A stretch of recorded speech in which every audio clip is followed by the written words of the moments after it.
Hello all, నేను మీ Rachana Srungavarapu. Welcome to federal Telangana. Uttarakhand లో మొట్టమొదటిసారిగా ఉమ్మడి పౌర స్మృతి నిన్నటి నుంచి అమల్లోకి వచ్చింది. ఈ చట్టం కింద దేశంలో అందరికీ కూడా వివాహం, విడాకులు, సహజీవనం వీటన్నిటికీ కూడా ఒకే రకమైన చట్టాలు వర్తిస్తాయి. అందులోనూ సహజీవనం మీద మొట్టమొదటిసారి చట్టం రావడం కూడా ఇదే మొదటిసారి.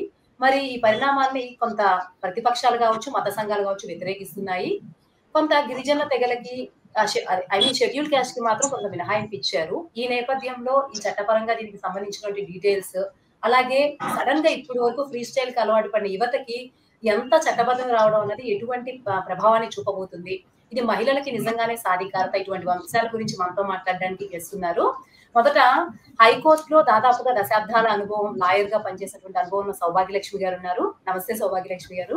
అలాగే ఆదివాసీల మీద ప్రత్యేకమైనటువంటి పరిశోధన చేశారు. అలాగే జోగిని సిస్టమ్ మీద గ్రౌండ్ వర్క్ చేసి జోగిని అనే నోవెల్ రాశారు. కథా రచయిత్రి, ఒక రీసెర్చర్, ఏది రాసినా సరే కొంత రీసెర్చ్ తో రాసేటువంటి శాంతి ప్రబోధ గారు ఉన్నారు. అలాగే క్లినికల్ సైకాలజిస్ట్ మహేష్ సంగ గారు కూడా ఉన్నారు. వీరిని అడిగి ఈ విషయం గురించి వారి అభిప్రాయాలు తెలుసుకుందాం. మొదట సౌభాగ్యలక్ష్మి గారు, మీరు చెప్పండి. ఇప్పటి వరకు ఉన్న చట్టాల నుంచి ఈ యూనిఫామ్ సివిల్ కోడ్, ఈ ఉమ్మడి పౌర స్మృతి వల్ల వివాహంలో, విడాకుల్లో ఎటువంటి మార్పులు రాబోతున్నాయి? ఆర్టికల్ 34 కింద ప్రిన్సిపల్స్ ఆఫ్ స్టేట్ పాలసీ కింద కాన్స్టిట్యూషన్ ఆఫ్ ఇండియాలో ఇది రాయబడ్డది కాబట్టి ఇది స్టేట్ పాలసీ కింద వస్తుంది. దీన్ని ఎనాక్ట్మెంట్ చేస్తూ యాక్ట్ చేస్తూ 266 యాక్ట్ 2019 లో తీసుకొచ్చారు. 2019 లో పార్లమెంట్ లో తీసుకొచ్చిన తర్వాత ఏ స్టేట్ కి అయితే సంబంధించిన వాళ్ళే చేయాల్సి వస్తుంది. ఇది directive principles of state policy కాబట్టి ఇది స్టేట్స్ మాత్రమే వాళ్ళు అన్వయించుకోవాలా. కాబట్టి ఛత్తీస్గఢ్ అనేది ఇప్పుడు అన్వయించుకున్నది, నిన్నటి నుంచే అన్వయించింది. 10 సంవత్సరాల నుంచి వాళ్ళ యొక్క మేనిఫెస్టోలో కూడా ఇది పెట్టిన తర్వాత వాళ్ళందరూ ఒప్పుకున్న తర్వాతనే వాళ్ళని గెలిపించారు, 2 సార్లు గెలిపించారు. కాబట్టి వాళ్ళు ఈ నిన్న 27th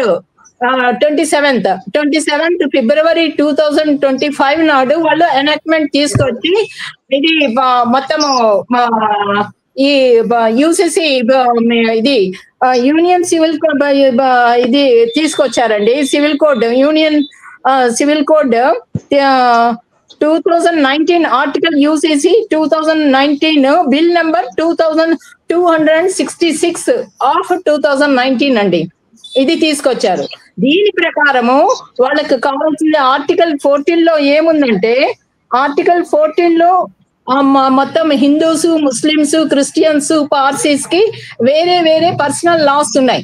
ఆ పర్సనల్ లాస్ ప్రకారము వాళ్ళ యొక్క కేసెస్ కానీ, వాళ్ళ సక్సెషన్ యాక్ట్ కానీ, వాళ్ళ పిల్లలకి ఏం చెందుతుంది, వాళ్ళు పెళ్లిళ్ళు ఎట్లా చేసుకోవాలా, వాళ్ళు ఈ వివాహం చేసుకున్న తర్వాత అమ్మాయిలకి ఏమొస్తుంది, అబ్బాయిలకి ఏమొస్తుంది, అడాప్షన్ ఎట్లా పోవాలా, అడాప్షన్ చేసుకోవటానికి వాళ్ళ యొక్క మతపరమైన, రిలీజియస్ పరమైన పద్ధతులు ఏమిటి అన్నది ఉంటుంది.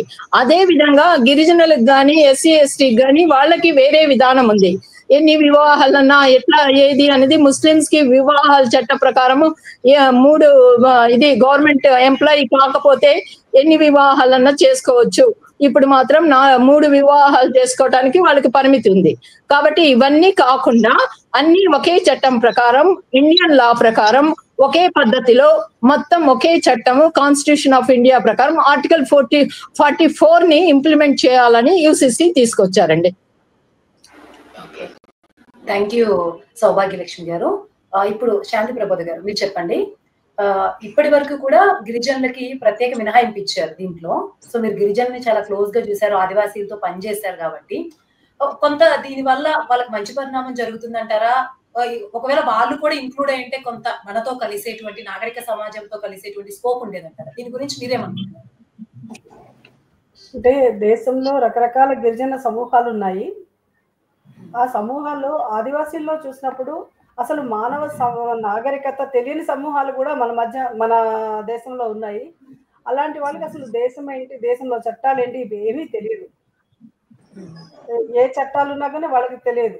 అయితే చట్టాలు తెలిసిన ఆదివాసీలు ఉన్నారు. మన నాగరిక సమాజంతో కలిసే కొంతవరకు కలిసే ఆదివాసీలు ఉన్నారు. అయితే ప్రతి ఆదివాసీ తెగలు దేశంలో చాలా ఉన్నాయి. అయితే ప్రతి ఆదివాసీ తెగకి దాని సంస్కృతి, సాంప్రదాయాలు, ఆచార వ్యవహారాలు అన్నీ కూడా వేరు వేరుగా ఉన్నాయి. అదేవిధంగా వారసత్వంగా వచ్చే ఆస్తి హక్కుల గురించి, వివాహ పద్ధతులు అన్నీ కూడా చాలా తేడా ఉన్నాయి. అయితే వీటన్నిటిని ఒక కామన్ కోడ్లోకి తీసుకొస్తే మెజారిటీ ప్రజలతో వాళ్ళు కలవడానికి వీలవుతుందేమో కానీ, అంటే చట్ట ప్రకారం వీలవుతుందేమో కానీ, వాళ్ళు సాంస్కృతికంగా ఏ రకంగానూ కలవలేరు. అంటే వాళ్ళు అప్పుడు ఎలా ఉంటుందంటే, నీటిలో ఉన్న చేప ఒడ్డుకు వస్తే ఎలా ఉంటుంది, అలా గిల్లగిల్లాడాల్సి వస్తుంది. అందుకని వాళ్ళ హక్కుల్ని, అంటే వాళ్ళ సంస్కృతి సాంప్రదాయాల్ని నిలుపుకుంటూ నాగరిక సమాజంలోకి వచ్చే విధంగా ఉండడమే మంచిదని నేను అనుకుంటున్నాను. అంటే ఇప్పుడు ఈ చట్టాలు వాళ్ళకి తప్పించకపోవడమే సరైన మినహాయింపు ఇవ్వడం మంచిదని అనుకుంటున్నాను. థ్యాంక్ యూ శాంతి గారు. ఇప్పుడు మహేష్ గారు మీరు చెప్పండి. ఇప్పటి వరకు కూడా కొంత యూత్ కి ఫ్రీడమ్ ఉంది, ఫ్రీ లైఫ్ స్టైల్ కూడా కొంత అలవాటు పడ్డారు. డేటింగ్ కావచ్చు, సహజీవనం ఇవన్నీ కూడా ఎవరు కూడా అఫీషియల్ గా ప్రకటించరు, చేయడానికి ఇష్టపడరు. మరి ఇప్పుడు సడన్ గా మొత్తం ఉత్తరాఖండ్ లో వచ్చిందంటే యూత్ అయితే అదే మైండ్ సెట్ కదా, ఎలా చూస్తారు? తొందరగా ఎలా ఉంటారా, లేకపోతే సైకలాజికల్ ఇష్టపడతారా? బేసిక్ గా మన భారతదేశ సమాజంలో వివాహం అనేది ఏంటంటే మనం చట్టపరంగా పెద్దల సమక్షంలో కుదుర్చుకునేది. కానీ గత కొన్ని సంవత్సరాలుగా ప్రేమ వివాహాలు అంటే కూడా చాలా యాంటీ ఉండేవారు పేరెంట్స్. సో ఇప్పుడిప్పుడు చాలా మంది పేరెంట్స్ కూడా యాక్సెప్ట్ చేస్తున్నారు. కానీ లివ్ ఇన్ రిలేషన్షిప్ అనేది విదేశాలలో ఆ సంస్కృతిలో అది కానీ మన ఇండియాలో కూడా ఈ మధ్యలో ఇప్పుడు ఈ ఇన్ఫర్మేషన్ ఐటీ జాబ్స్ కావచ్చు, కొన్ని బెంగళూరు లాంటి మెట్రోపాలిటన్ సిటీస్ లో సాధారణం అయిపోయింది. కానీ సడన్ గా ఇప్పుడు ఈ చట్టము ఏం చెప్తుంది అంటే, మీరు పేరెంట్స్ కి ఇన్ఫార్మ్ చేయాలి, అలానే మీరు ఒక చట్టాన్ని కూడా ఇన్ఫార్మ్ చేయకపోతే మీరు శిక్షార్హులు అని చెప్తున్నారు, దానికి కొంచెం పెనాల్టీ అని చెప్తున్నారు. కానీ మామూలుగా అసలు మనకి ఏదైనా లవ్ మ్యారేజ్ అని చెప్తేనే పేరెంట్స్ యాక్సెప్ట్ చేయని సిచ్యువేషన్. సో ఇది యూత్ లో కానీ లేకపోతే పేరెంట్స్ లో కూడా చాలా రకమైన ఆందోళన, అంటే కొంచెం తీవ్ర సంఘర్షణ ఉంటుంది, ఒక కాన్ఫ్లిక్ట్ ఉంటుంది అనమాట. సో అది ఎవరికైనా కూడా అంత అది డైజెస్ట్ చేసుకోలేదు, ఎందుకంటే మనం దాన్ని అడాప్ట్ చేసుకోలేదు. ఇప్పుడిప్పుడే కొంచెం మనము ముందుకెళ్తున్నాము. ఇది చాలా టైం టేకింగ్ కూడా ఉంటుంది. ఇంకొకటి ఏంటంటే ఈ యూసీసీ చట్టం అనేది కూడా అంటే మన భారతదేశంలో రకరకాల మతాలు, వివిధ రకాల సంస్కృతులతో మనకు ఒక సైకలాజికల్ బాండింగ్ అని ఉంటుంది. సో చాలా కొన్ని నిమ్న వర్గాలు కావచ్చు, మైనారిటీలు కావచ్చు, అంటే వాళ్ళ చట్టం ప్రకారం ఇప్పుడు మ్యామ్ చెప్పారంటే వాళ్ళకు కొన్ని లాస్ కానీ వాళ్ళ యొక్క కల్చర్ కి సంబంధించిన కొన్ని రూల్స్ ప్రకారం ఉంటారు. బట్ దీనిపైన రెండు రకాలు, ఒకటి పాజిటివ్ ఉంటారు, నెగిటివ్ ఉంటారు. అంటే కొద్ది మందికి అపోహలు ఉంటాయి, కొన్ని రకాలైన భయాలు కూడా ఉంటాయి. అంటే మేము ఎక్కడ మా ఐడెంటిటీ కోల్పోతామేమో, ఒక ఇన్సెక్యూరిటీ ఫీలింగ్, అంటే మేము ట్రెడిషనల్ గా వస్తున్న దాన్ని కోల్పోతున్నాము. అండ్ ఇప్పుడు ఈ చట్టాన్ని అడాప్ట్ చేసుకోలేక అసలు అది అర్థం కాక చాలా మందికి ఇప్పుడు అసలు చట్టాల పైన అవగాహన కూడా లేదని చెప్పారు. సో ఇలాంటి వాళ్ళు ఏంటంటే కొంచెం ఎమోషనల్ ట్రామా ఉంటుంది, ఒక మానసిక సంఘర్షణ, అంటే ఒత్తిడి, ఆందోళన కూడా గుర. ఇంకా లివ్ ఇన్ రిలేషన్షిప్ వస్తే మాత్రము ఇది ఏంటంటే కొంచెము అసలు బేసిక్ ఏంటంటే అసలు ఒక రకమైన మొహమాటం కావచ్చు, లేకపోతే అసలు పేరెంట్స్ ఇలాంటి విషయాలు షేర్ చేసుకోవడానికి చాలా ఇబ్బంది పడతారు. ఒకరు తెలిసినా కూడా యాక్సెప్ట్ చేయకపోవడము, దీని యొక్క పరిణామాలు అయితే చాలా డిఫరెంట్ గా ఉంటాయి. So we need to discuss more. Okay, thank you Mahesh గారు. సౌభాగ్య లక్ష్మి గారు, ఇప్పుడు సహజీవనం గురించి ఇప్పటి వరకు ఏం చట్టాలు లేవు. సో చట్టపరంగా ఎటువంటి మార్పులు రాబోతున్నాయి దీనివల్ల? అంటే ఇప్పటి వరకు మీరు చాలా కేసెస్ డీల్ చేసి ఉంటారు యూత్ కి సంబంధించినవి. మరి యూసీసీ ప్రకారం యూత్ కి ఇది ఏ ఓరియంటేషన్ ఉండబోతుంది, ఎటువంటివి అప్లై అవుతాయి, క్లియర్ గా చెప్పగలరు? యూసీసీ ప్రకారము ఇప్పుడు ఇది చట్టాల ప్రకారము ఇప్పుడు వాళ్ళ మత ప్రకారము, వాళ్ళ ఆచార ప్రకారము, వాళ్ళ రిలీజియస్ దీని ప్రకారము పెళ్లిళ్ళు చేసుకుంటే 60 రోజుల లోపల వెంటనే రిజిస్ట్రేషన్ అనేది కంపల్సరీ. ఆన్లైన్ లో కానీ లేకపోతే మీ సేవల్లో కానీ అది కంపల్సరీగా రిజిస్ట్రేషన్ చేస్తేనే దానికి ఆథెంటికేషన్ అనేది వస్తుంది ఆ పెళ్లికి. ఆ వివాహానికి, ఆ వివాహ సంబంధానికి ఆథెంటికేషన్ అనేది వస్తుంది. అదే విధంగా ఇప్పుడు లివింగ్ రిలేషన్షిప్ అనేది అదొక కొత్త మోడర్న్ పద్ధతిలో అయిపోయింది. వాళ్ళకి ఇష్టం వచ్చిన అన్ని రోజులు వాళ్ళు లివింగ్ రిలేషన్షిప్ లో ఉంటాము అనేసి వాళ్ళు ఒక పేపరు ఒక ఇది రాసి అది వాళ్ళు తీసుకోవాలా, ఎక్కడి నుంచి రిజిస్ట్రేషన్ ఆఫీస్ నుంచి అది తీసుకోవాలా, మేము ఇంతకాలం పాటు లివింగ్ రిలేషన్షిప్ లో ఉంటాము అన్న తర్వాత వాళ్ళు మేజర్ అయితే, లేడీ అయితే 18 సంవత్సరాలు, మెన్ అయితే ఇది 21 ఇయర్స్ వాళ్ళకి ఉండాలా. ఉన్న వాళ్ళు మాత్రమే లివింగ్ రిలేషన్షిప్ లో ఉన్నప్పుడు వాళ్ళు అది కూడా రిజిస్ట్రేషన్ చేయించి ఆ తర్వాత వాళ్ళు బ్రేకప్ కావాలనుకుంటే ఒక డిక్లరేషన్ ఇవ్వాలా, ఎక్కడ రిజిస్ట్రార్ ఆఫీస్ లోనే ఇవ్వాలా. డిక్లరేషన్ ఇచ్చి ఈ సంబంధాన్ని మేము ఇంతటితోటి ఆపేస్తున్నాము, ఈ లివింగ్ రిలేషన్షిప్ అనేది. ఆ తర్వాత వాళ్ళకి పుట్టిన పిల్లలకి అదే ఇది మన యూసిసి వాళ్ళని ప్రొటెక్ట్ చేస్తూ వాళ్ళ ఆస్తులు కానీ వాళ్ళ ఇది కానీ ఏమేమి ఉన్నాయో వాళ్ళకి ప్రొటెక్షన్ అనేది ఇచ్చారు. Children in living relationship. Marriage లో ఉంటే ఆటోమేటిక్ గా వస్తుంది, లివింగ్ రిలేషన్షిప్ లో అన్నది వాళ్ళకి ఒక ప్రొటెక్షన్ అనేది ఇచ్చారు. అది డిక్లరేషన్ ఇస్ కంపల్సరీ. అయితే మైనర్స్ కానీ ఎవరైనా ఇట్లా living relationship below 18 years, below 21 years male అయితే వాళ్ళు కానీ రిలేషన్షిప్ లో ఉంటే విత్ ఇన్ 30 days లోపల వాళ్ళ పేరెంట్స్ కి ఇన్ఫార్మ్ చేయాలా. వాళ్ళ పేరెంట్స్ కానీ ఇన్ఫార్మ్ చేయకపోతే అది వాళ్ళకి 3 నెలలు జైలు శిక్ష పడుతుంది, 1000 రూపాయలు పెనాల్టీ పడుతుంది. థ్యాంక్ యూ సో భాగ్యలక్ష్మి గారు. శాంతి గారు, ఇది మహిళల సాధికారత లక్ష్యంగా ఒకే మ్యారేజ్, ఓన్లీ వన్ మ్యారేజ్ ఎవరికైతే ఎయిదర్ ఆఫ్ ది పీపుల్ ఎవరైతే ఇది పెళ్లి సంబంధంలో కానీ ఏ రిలేషన్షిప్ లో కానీ లేని వాళ్ళు మాత్రమే పెళ్లి చేసుకోవాలని క్లియర్ గా రాసింది. శాంతి గారు, ఇప్పుడు చెప్పండి, గవర్నమెంట్ అనౌన్స్ చేసేటప్పుడు కానీ వాళ్ళు చెప్పడం అంటే మహిళా సాధికారతే లక్ష్యంగా ఇది చేసామంటున్నారు, కొంత ఆ స్టేట్మెంట్ వినిపిస్తుంది. ఇది నిజంగానే ఈ చట్టం వల్ల మహిళలకి మోసపోకుండా ఉండడము, వాళ్ళకి కొంచెం ప్రొటెక్షన్ పెరగడం అనేది ఉంటుంది అనుకుంటున్నారా మీరు? నాకైతే అది అంటే సహజీవనము భారతదేశానికి పాశ్చాత్య దేశం నుంచి వచ్చింది అని అంటున్నారు, కానీ అది నిజానికి బయట నుంచి వచ్చింది కాదు. మన సమాజంలో, ఆదిమ సమాజంలో కూడా సహజీవనం ఉంది. అంటే అసలు సహజీవనం పెళ్లి అనేది తర్వాత వచ్చింది. తర్వాత కాలంలో కుటుంబ పెళ్లి, కుటుంబ వ్యవస్థ అనేది తర్వాత కాలంలో డెవలప్ అయినాయి. అయితే ఈ సహజీవనం అనేది స్త్రీల సాధికారతకి ఎలా ఉపయోగపడుతుంది అనేది మనం చూస్తే పెళ్లికి సహజీవనానికి పెద్ద తేడా లేదు. ఎందుకంటే పెళ్లి ఏంటంటే పెద్దల అంగీకారంతో చట్టబద్ధంగా జరుగుతున్న ప్రక్రియ. సహజీవనం అనేది వాళ్ళిద్దరి అంగీకారంతో వాళ్ళిద్దరూ కలిసి జీవించడం అనేది, అంటే ఇద్దరు ఒక స్త్రీ ఒక పురుషుడు ఒక నియమిత వయసు వచ్చిన తర్వాత కలిసి జీవించటం అనేది రెండిట్లోనూ ఉంటుంది. అంటే అది పెద్దల అంగీకారంతో, పెద్దలు, కుటుంబము, సమాజము అందరి అంగీకారంతో అందరి సమక్షంలో జరిగేది పెళ్లి. సహజీవనంలో వచ్చేసి వాళ్ళిద్దరూ వాళ్ళ మనసులు దగ్గరై వాళ్ళిద్దరూ కలిసి జీవించడం అనేది జరుగుతుంది. అయితే ఇక్కడ అవకాశము పురుషుడికి ఎక్కువ ఉంది. ఏది సహజీవనంలో ఆమెని కాదని వెళ్ళిపోతే కనుక నష్టపోయే అవకాశం మహిళకు ఎక్కువ ఉంది. కాబట్టి దీన్ని కూడా చట్టం తేవడం అనేది మంచి విషయమే. దాన్ని రిజిస్టర్ చేయడం కూడా మంచి విషయమే. అయితే చట్టం పెళ్లిలో ఎట్లాగైతే కనుక వాళ్ళిద్దరికి నచ్చినప్పుడు విడిపోతారో, సహజీవనంలో కూడా అలాగే వాళ్ళిద్దరికి నచ్చినప్పుడు, వాళ్ళిద్దరికి కుదిరినప్పుడు ఎవరి జీవితాన్ని వాళ్ళు ఎంచుకోవచ్చు. అంటే చట్టము ఇంకా చట్ట పరిధి ఇప్పుడు వచ్చిన చట్ట ప్రకారము అవి ఏ విధంగా నిర్వచిస్తోంది అనేది నాకు తెలియదు. కానీ సాధికారికతకి ఉపయోగపడుతుందా అనేది మాత్రం నేను చెప్పలేను. పెళ్లి ఎంతవరకు సాధికారతకు ఉపయోగపడింది మహిళకి, ఏ విధంగా ముందుకు తీసుకెళ్ళగలిగింది అంటే, ముందు మన సమాజంలో, మన సంప్రదాయాల్లో, మన సంస్కృతిలో స్త్రీలను చూసే చూపు ఉంది చూసారు, అది మారాలి. అది చట్టాల వల్ల జరగదు. చట్టాలు ఒక వైపు ఒక రకంగా ఒక రక్షణకి ఇవ్వడానికి ఉపయోగపడతాయి, కానీ మనలో, మన మనసుల్లో మనం మానసికంగా మారాలి. మారినంత వరకు, స్త్రీలను చూసే చూపు మారినంత వరకు, స్త్రీలను 2వ తరగతి పౌరురాలుగానే చూసినంత వరకు ఎన్ని చట్టాలు వచ్చినా కానీ వాటి వల్ల ఫలితం ఎక్కడి నుంచి వస్తుంది?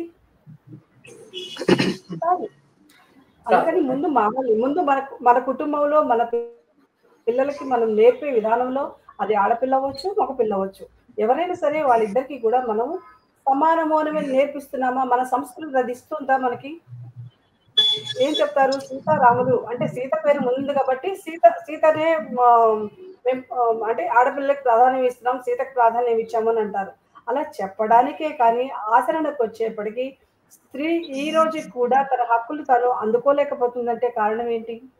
మనకి మన రాజ్యాంగం ఇచ్చిన హక్కులు ఉన్నాయి, చట్టాలు ఉన్నాయి అని ఉన్నా కానీ ఈ రోజుకి అందుకున్న అంటే వచ్చిన చట్టాన్ని కూడా సరిగ్గా అమలు కావట్లేదంటే కారణం ఏంటి? ఇప్పుడు ఇది ఇంకో కొత్త చట్టం ఆ రాష్ట్రంలో వచ్చింది. ఏ చట్టం వచ్చినా ఏది వచ్చినా కానీ ఆ చట్టాల మీద అవగాహన రావాలి ప్రజల్లో. ఆ అవగాహన వచ్చి వాటిని అమలు పరిచినప్పుడే వీటన్నిటి వల్ల కూడా అనుకున్న ఫలితాలు మనం సాధించగలమని నేను అనుకుంటున్నాను. థ్యాంక్ యూ శాంతి గారు. మహేష్ గారు మీరు చెప్పండి.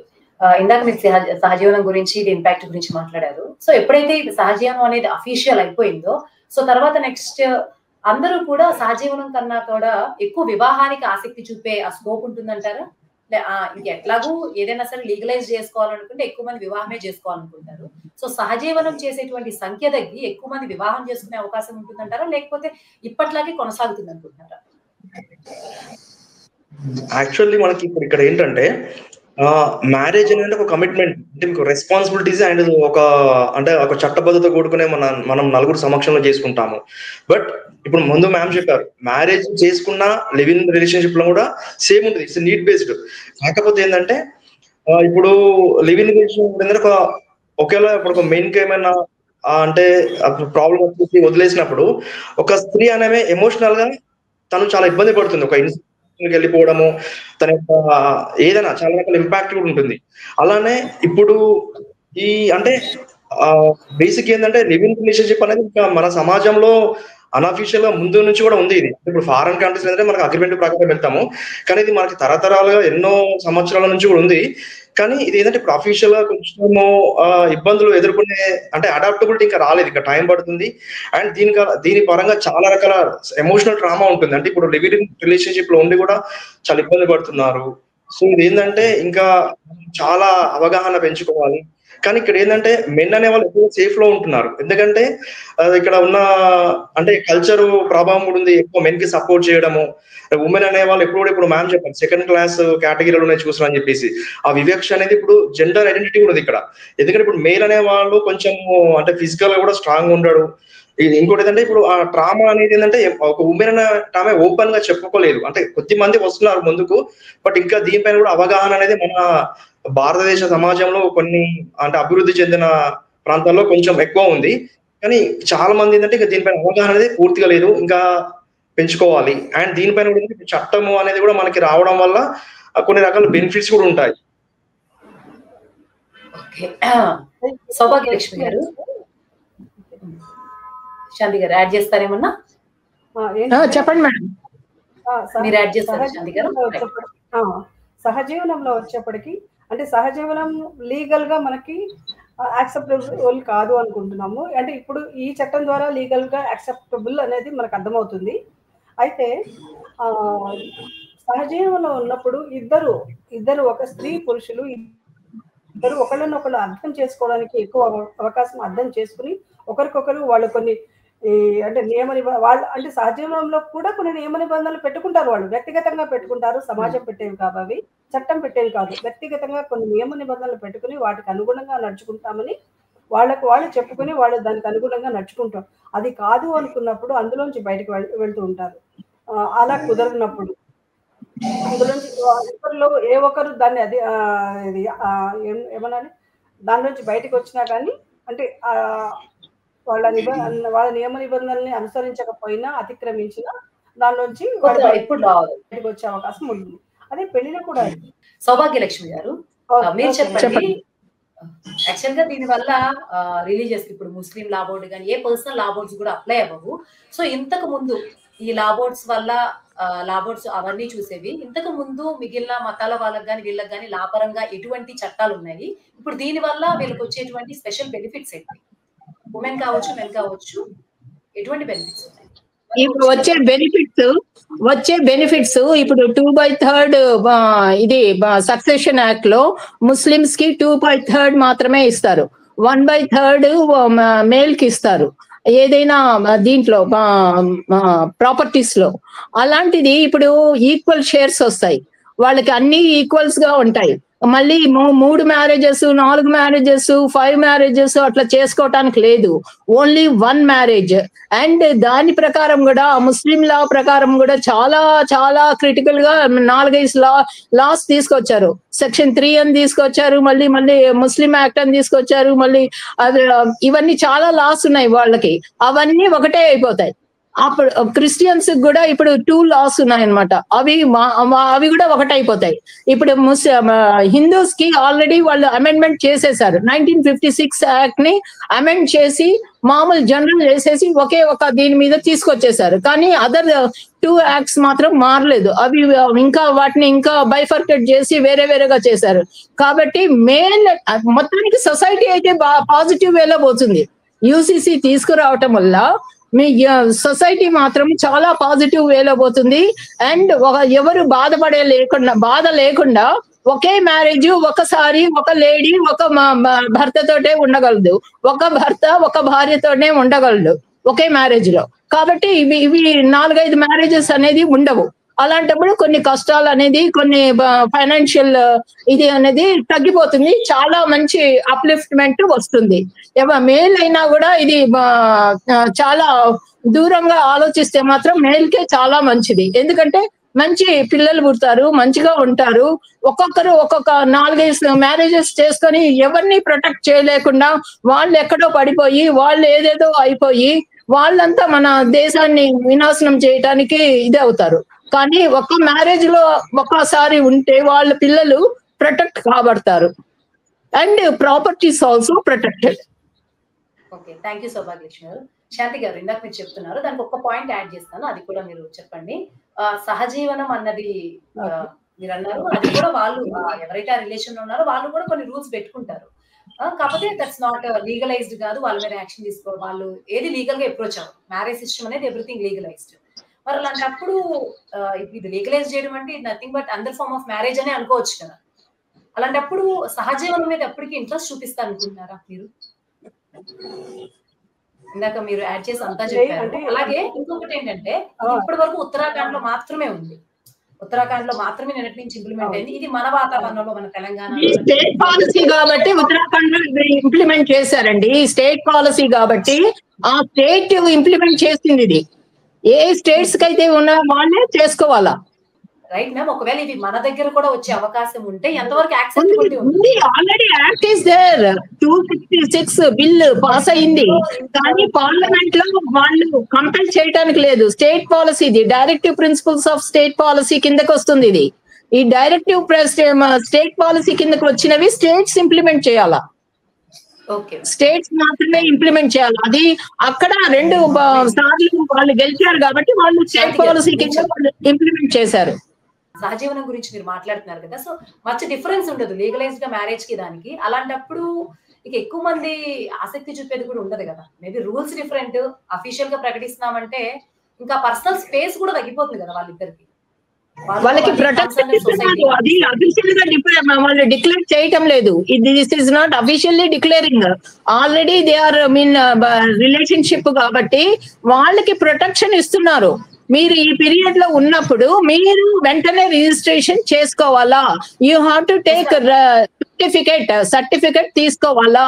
తీసుకుంటేనే మీ ఆస్తులకు కానీ మీ జీతాలకు కానీ మీకు కానీ ప్రొటెక్షన్ ఉంటుంది, మీ పిల్లలకు కానీ ప్రొటెక్షన్ ఉంటుంది అని చెప్తున్నారు. అంతేగాని అది లివింగ్ రిలేషన్షిప్ ఇస్ కరెక్ట్ అన్నది చెప్పటం లేదు. లివింగ్ రిలేషన్షిప్ లో ఉన్నా కానీ అంటే వాళ్ళిద్దరూ ఒకరికొకరు అవ్వాలనుకున్నప్పుడు, ఒకరికొకరు అనుకూలంగా ఉన్నప్పుడు వాళ్ళకి ఏ సమస్య రాదు. అయితే ఇంతకు ముందు అన్నట్టు వివాహంలో కూడా సమస్యలు వస్తాయి. అందులో విడిపోతున్నారు. సేమ్ ఇక్కడ కూడా వాళ్ళకు సమస్యలు వస్తే విడిపోతారు. లివింగ్ రిలేషన్ లో ఉన్న వాళ్ళు కూడా మేము ఈ చట్టబద్ధంగా అయిన పెళ్లి లేదా సాంప్రదాయమైన పెళ్లి చేసుకోము, కానీ మేమిద్దరం కలిసి ఉంటాము అని వాళ్ళు కూడా డిక్లేర్ చేస్తున్నారు. మేమిద్దరం కలిసి ఉంటున్నాము అని సొసైటీకి డిక్లేర్ చేస్తున్నారు. కాకపోతే అందుకు ఏమంటారు, ఇవి పెళ్లి లేకపోతే రిజిస్టర్ మ్యారేజ్, సాంప్రదాయం బద్ధమైన పెళ్లి ఇలాంటివి ఏమి ఉండవు. వాళ్ళిద్దరికి వాళ్ళ మనసులే సాక్ష్యం. అలా జరుగుతున్నాయి. ఇప్పటికీ అలాంటి జంటలు నా ఎదుకలో చాలా ఇప్పటికీ ఉన్నాయి. వాళ్ళు 30-35 ఇయర్స్ నుంచి సహజీవనంలో ఉన్న జంటలు నేను చూస్తున్నాను. చక్కగా ఉన్నారు. మిగతా అంటే సాంప్రదాయంగా చేసిన పెళ్లిళ్ళలో చాలా విడాకులు అవుతున్నాయి. ఇప్పుడు మనం చూస్తున్నాం, ఇవాళ పెళ్లి చేసిన తర్వాత పెళ్ళైన 3 గంటల్లో 3 నిమిషాల్లో విడిపోయేవాళ్ళని కూడా చూస్తున్నాము. కానీ అది పెద్దలు కుదిర్చిన పెళ్లిల్లో కూడా జరుగుతున్నాయి. అది అంటే తరంలో వస్తున్న మార్పు, ఆలోచనలో వస్తున్న మార్పు, ఇవన్నీ కూడా మనం సహజం అది. అయితే ప్రొటెక్షన్ వరకు వచ్చేప్పటికి ప్రొటెక్షన్ ఎంత ఉంటుంది అనేది, అంటే ఈ మధ్య మనం కొన్ని కేసులు చూసాం. సహజీవనంలో ఉన్న అమ్మాయిని ముక్కలుగా నరికేసి ఎక్కడో విసిరేశారు అనేది, అలాంటివన్నీ మనం విన్నాం వార్తల్లో. ఇలాంటి సంఘటనలు కూడా ఉన్నాయి. ఇలా అంటే అలాంటప్పుడు ఈ చట్టం అలా అమ్మాయికి కొంత ప్రొటెక్షన్ ఉంటుంది. ఇలా చట్టం ఉంది కాబట్టి ఈ చట్టం అంటే అందరి దృష్టిలో, అంటే చట్టం దృష్టిలోకి రిజిస్టర్ చేయాలి కాబట్టి, అప్పుడు రిజిస్టర్ చేయకపోతే జరిమానా ఏదో ఉన్నట్టుంది. సహజీవనం ఉన్నవాళ్ళు రిజిస్టర్ చేయకపోతే జరిమానా విధిస్తారు. కాబట్టి రిజిస్టర్ చేయాలి. రిజిస్టర్ చేసినప్పుడు అది equal to marriage. Equal to వాళ్ళు ఒక గుర్తింపు, సహజీవనంలో ఉన్న వాళ్ళ గుర్తింపు, వాళ్ళిద్దరూ సహజీవనంలో ఉన్న గుర్తింపు వస్తుంది. కాబట్టి అప్పుడు ఏది నష్టం జరగడానికి అమ్మాయికి అవకాశం తక్కువ ఉంటుంది అని ఒక అంటే అనుకుంటున్నాం. అయితే వివాహంలో ఉన్న అమ్మాయిని కూడా ముక్కలుగా నరికేసి కుక్కర్లో ఉడకబెట్టిన సంఘటనలు మనం నిన్న మన వార్తలో చూసాము. అక్కడ కూడా మనకి వివాహంలో ప్రొటెక్షన్ ఉందా? రెండిట్లో, అంటే మనుషులు ఎవరు బయట నుంచి వచ్చిన వాళ్ళు కాదు, మనుషులు రెండిట్లో ఉన్న మనుషులు మన సమాజంలో ఉన్న మనుషులే. మనం సంస్కృతి సంప్రదాయాలని చిన్నప్పటి నుంచి రంగరించుకుని పెరిగిన వాళ్ళే. కాబట్టి వాళ్ళ మనస్తత్వాల్లో మార్పు రానంత వరకు, అది పెళ్లి కావచ్చు, చట్టబద్ధంగా జరిగిన పెళ్లి కావచ్చు, లేదంటే సహజీవనంలో ఉన్నప్పటికీ ఎలా ఉన్నా కానీ వాళ్ళ మనస్తత్వాల్లో మార్పు రావాలి. కానీ అది రానంత వరకు ఇలాంటి సంఘటనలు పునరావృతం కావు అనేది ఏమీ లేదు. అంటే పూర్తి రక్షణ వచ్చేసిన, ఎందుకంటే మన స్వతంత్రం వచ్చినప్పటి నుంచి, మన రాజ్యాంగం ఏర్పరచుకున్నప్పటి నుంచి ఎన్నో చట్టాలు ఉన్నాయి మనకి. స్త్రీలకు అనుకూలంగా కూడా చాలా చట్టాలు వచ్చాయి. కానీ ఏం జరిగింది? ఎందుకంటే ఈ మధ్య కాలంలో వచ్చేసిన దిశ చట్టం వచ్చింది కానీ అత్యాచారాలు ఆగిపోయాయా? జరుగుతూనే ఉన్నాయి. ఇంకా ఎక్కువగా కూడా మనకు నమోదైనట్టు కనిపిస్తున్నాయి. ఆ వరకట్న నిషేధ చట్టం ఎప్పుడో పుట్టక ముందు వచ్చింది. అయినా ఆగినాయా? వరకట్న హత్యలు ఆగినాయా? వరకట్న చావులు ఆగినాయా? వరకట్న తీసుకోవడం ఆగినాయా? ఇవన్నీ ఎందుకు జరుగుతున్నాయి? మార్పు రాలేదు. వాటి గురించి ఎడ్యుకేట్ చేయాలి. ముందు చట్టాలు తీసుకొస్తే కాదు. మన దేశంలో చట్టాలు చాలా మంచి చట్టాలు ఉన్నాయి, మంచి చట్టాలు వచ్చాయి. కానీ వాటిని మనం ఎడ్యుకేట్ చేయట్లేదు, అది జనంలోకి తీసుకెళ్ళట్లేదు. జనంలోకి వెళ్ళినప్పుడు, జనంలో వాటి గురించి చైతన్యం వచ్చినప్పుడు అది మారుతుంది. అదే కాకుండా మన సంస్కృతి సంప్రదాయం, ఇక్కడ ఇంకొక విషయం గుర్తుంచుకోవాలి, ఇంకొక మ్యారేజ్ చేసుకోరు అనేది. మన సంస్కృతిలో, మన వీటిల్లో చట్ట ప్రకారం ఒక మ్యారేజే.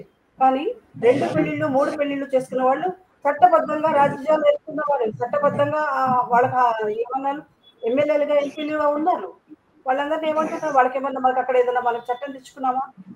ఒక్క వైపే ఉండాలనేది ఎక్కడన్నా ఉందా? లేదు కదా వాళ్ళకి. ఉన్న వాళ్ళు కలుస్తున్నారు.